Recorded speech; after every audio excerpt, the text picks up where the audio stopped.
Let's move on to round number one. We're going to get going with that story because if you want to shitting in the Venezuela prison is not where you want to be. No. This story, it gets strange. You know, over quarantine, I've been watching a little bit more movies. As you guys know, I'm not a big film guy. I don't spend a lot of time watching movies, but I have watched more, mainly because I had this little setup that you can see behind me in my office now where I can watch a big screen movie in here and turn it up and nobody really cares because nobody wants to watch military movies with me in my house. So I've been watching more.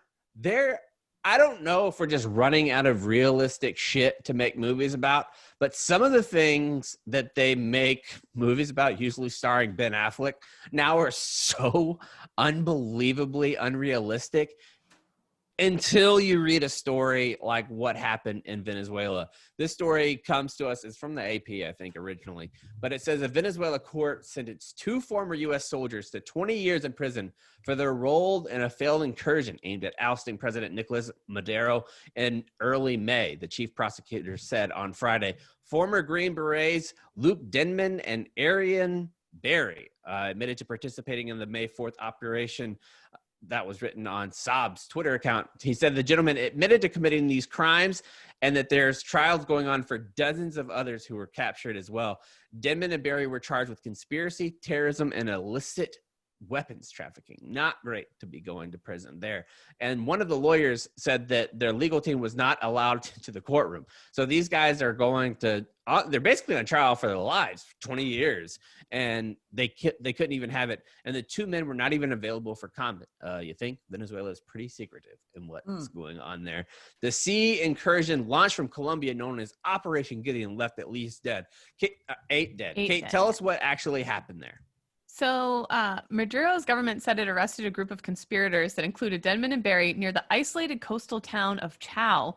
U.S. Special Forces veteran Jordan Gordeau, who ran Silver Corps USA, a private Florida-based security firm, has claimed responsibility for the raid. And that Silver Corps USA, by the way, when they first got arrested, people went and looked at the website for this guy, this U.S. Special Forces veteran, and half of the wording from that website was taken from like James Patterson novels, like word for word. He pretty much copyrighted all these books of what it seems like to be one of these guys and made it. And it seems like he really did get wrapped up in it then. And like this ended up happening to him. But Denman appeared in a video on Venezuelan state TV days after the capture, saying they had been contacted by Silver Corps USA to train 50 to 60 Venezuelans in Colombia, seize control of Caracas's airport, and bring in a plane to fly Maduro to the United States. Opposition leader Juan Guaido's office said Guaido had known about the operation since October, but did not finance or order it. Maduro, who describes Guaido as, I'm probably butchering that, as a Washington puppet, has said that President Donald Trump's government backed the operation. The Trump administration, meanwhile, has denied any direct involvement. Secretary of State Mike Pompeo has said the U.S. government would use every tool to secure the U.S. citizens' return. So it seems like, and this guy, this Silver Corps USA, I think you can still go look at the website. It truly looks like, again, that James Patterson was coming out with a new novel. Or our guest on Friday, Brad Thorpe. And so say he was coming out with a new novel and Silver Corps was the name of the contractor in the book. You just roll your eyes. and they wanted to create some sort of buzz for the book. And so they created a fake website that you could go to see Silver Corps. Like that's what this website looks like. And it's like PFT made it like he did the signed Blake Bortles website. Yeah. And so, I mean, that whole story, if you look into these special forces guys and their whole Silver Corps USA and all that stuff, it is really interesting. But 20 years in Venezuelan prison, that is a not great time. Bob. All it does is when I hear somebody going to prison in Venezuela, it brings me back to the Parks and Rec scene where it's like you undercook fish, jail. Overcook fish, also jail. You go to the dentist, you miss your appointment, jail. We have the best patients in the world.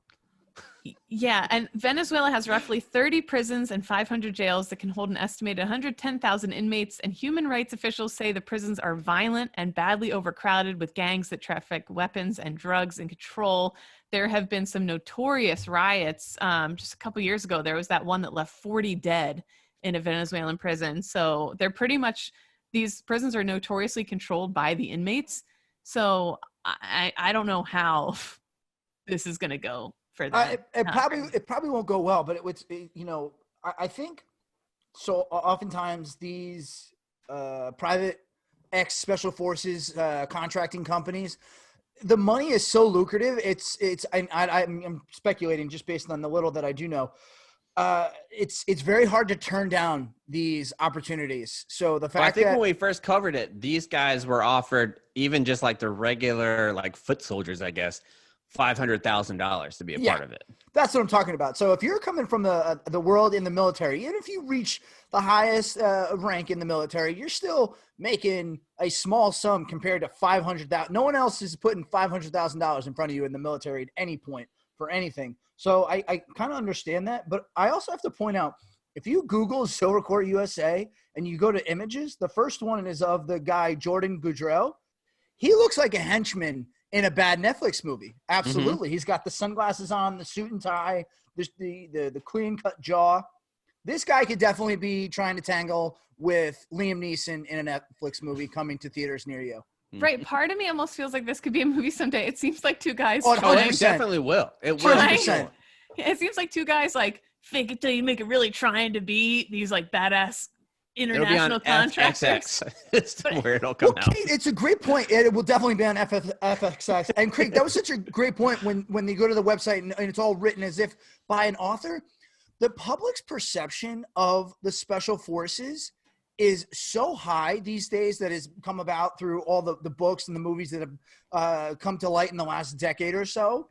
And they just don't understand that what they're reading is – they can't parse through the BS the way that you're able to read it and see, oh, you just ripped this out of somebody's novel.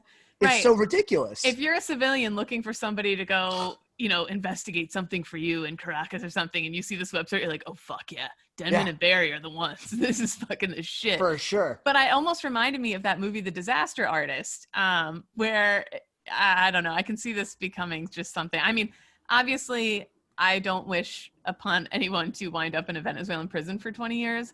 But also, oh my God. I think we'll get them back. Shit. I don't think they'll stay there for 20 years. I think ultimately we'll figure out a way to get them back. I hope, but we'll see. I am interested. Trump administration saying they had nothing to do with it, but they are backing the opposition leader. And I don't know. The whole thing's really interesting. So we'll see how it goes. But yikes. Yeah. Crazy story. And chaps, that was a very good, albeit veiled reference to the movie Triple Frontier. I don't know what that means. You said a Ben Affleck movie on Netflix, which was Triple Frontier. Yeah, that's the one I was talking about. Yeah. Good movie. Fucking terrible. No, it wasn't terrible. But if it was terrible, it was so terrible that it was good. It was and it was an enjoyable 90 minutes. We'll say that. Well, whenever I hear Silver Court, it always reminds me of one song. Can anybody guess what song that is? No. Tricons. Silver Court. Think it. Silver Springs by Fleetwood Mac? No, definitely not. Kate? No, Silver Court. I have no idea. Here's the first verse of Silverchairs, the year 2000. Oh, Silverchair. I forgot about them. Silverchair was fucking great, man. All right, let's move on to round number 2.